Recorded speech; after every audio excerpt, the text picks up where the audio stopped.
मी बाबासाहेबांच्या जयंतीला नाचतो, लेझीम खेळतो. काल अनामधानाने नाव राहिलं. गिरीश महाजनांनी सगळं सांगितलं. नाशिकमध्ये प्रजासत्ताक दिनानिमित्त आयोजित कार्यक्रमात मंत्री गिरीश महाजन यांनी आपल्या भाषणात डॉक्टर बाबासाहेब आंबेडकर यांचा उल्लेख न केल्याने वाद निर्माण झाला. यावेळी वनविभागाच्या कर्मचारी माधवी जाधव यांनी जाहीरपणे आक्षेप घेत मंत्री गिरीश महाजन यांनी भाषणात डॉक्टर बाबासाहेब आंबेडकर यांचे नाव का घेतले नाही असा थेट सवाल केला. या प्रश्नामुळे कार्यक्रमस्थळी काही काळ गोंधळाचं वातावरण निर्माण झालं. या घटनेनंतर विरोधकांनी मंत्री गिरीश महाजन यांच्यावर जोरदार टीका केली. तर वंचित बहुजन आघाडीचे नेते प्रकाश आंबेडकर यांनी महाजन यांच्यावर ॲट्रॉसिटी कायद्याअंतर्गत गुन्हा दाखल करण्याची मागणी केली. तसेच गिरीश महाजन यांची राज्य मंत्रिमंडळातून ताबडतोब हकालपट्टी करा अशी मागणी आनंदराज आंबेडकर यांनी केली आहे. आता यावर गिरीश महाजन यांनी आपली प्रतिक्रिया दिली आहे. गिरीश महाजन म्हणाले की कोणी काही मागणी करू शकतं, त्याबाबत काही दुमत नाही. मी काल देखील या गोष्टीचा खुलासा केला आहे. भाषण संपल्यानंतर मला 2 मिनिटात समजले की गोंधळ झाला, तो अनावधानाने झाला. मी दिलगिरी व्यक्त करतो. कोणाच्याही भावना दुखावण्याचा माझ्या मनात उद्देश नाही. भारतरत्न डॉक्टर बाबासाहेब आंबेडकर यांच्याबद्दल मला नितांत आदर आहे. मी कालही या गोष्टीचा खुलासा केला आणि भाषण संपल्याबरोबर मला 2 मिनिटांनी काय गोंधळ म्हणजे असं चाललं, म्हटलं हो ते चुकून झालं, अनावधानाने झालेलं आहे. मी खरंच दिलगिरी व्यक्त करतो. कोणाची भावना दुखवण्याचा माझा याच्यामध्ये उद्देश नाही. आणि भारतरत्न डॉक्टर बाबासाहेब आंबेडकर यांच्याबद्दल मला नितांत आदर आहे. मी सांगितलं माझ्या गावात सगळ्यात मोठा पुतळा आत्ताच गेल्या वर्षी एकही पुतळा नव्हता. शिवाजी महाराजांचा, छत्रपती शिवाजी महाराज आणि भारतरत्न बाबासाहेब आंबेडकर याचे दोघांचे सगळ्यात मोठे पुतळे मी त्या ठिकाणी उभारलेले आहेत.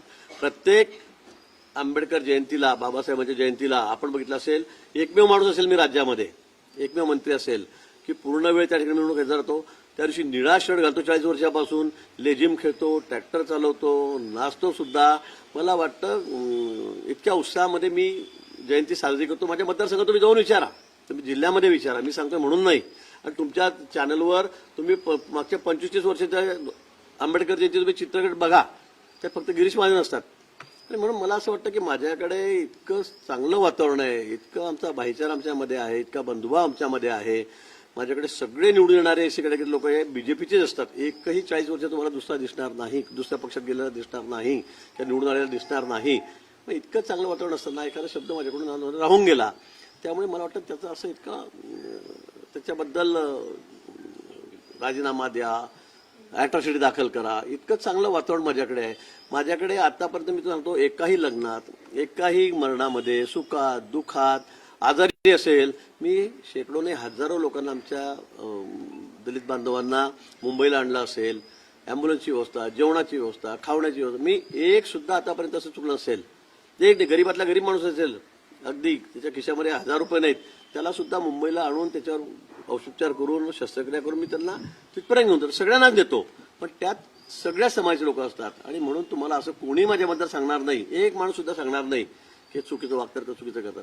मला भारतरत्न बाबासाहेब आंबेडकरविषयी नितांत आदर आहे, नितांत आदर त्यांच्याविषयी. मला कुठेही त्यांच्याबद्दल काही आकस आहे का भावना दुखायची असा कुठलाही विषय नाही. पण आता उगाच त्याच्यामध्ये आता झालेलं मी दिलगिरी लगेच 2 मिनिटात व्यक्त केली. असं असताना सुद्धा मग काही लोक त्यात तुम्हाला जर काही राजकारणच करत असेल तर मग माझं त्याला नाही लागत. Bureau report, SBN Marathi, Nashik.